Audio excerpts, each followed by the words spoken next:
I'm at 18501 15 Hoover, unit number 7.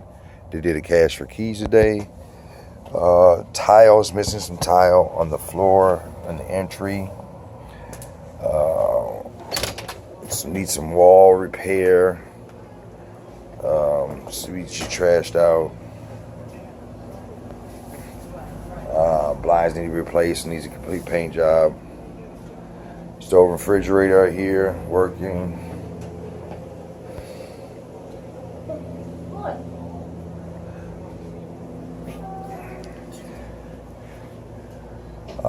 Ceiling, I guess ceiling panel, a couple panels need to be replaced. In the living room, a couple in the bedroom need to be finished, trashed out, and painted. Right.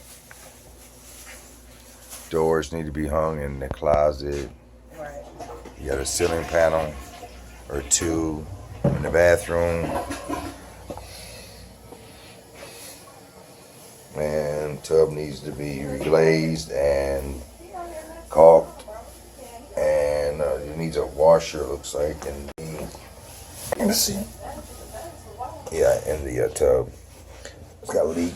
Also needs cold or base molding in the bathroom floor. Got the base of the bathroom floor. Needs a good clean up. This is 18501 15 Hoover, unit number 9.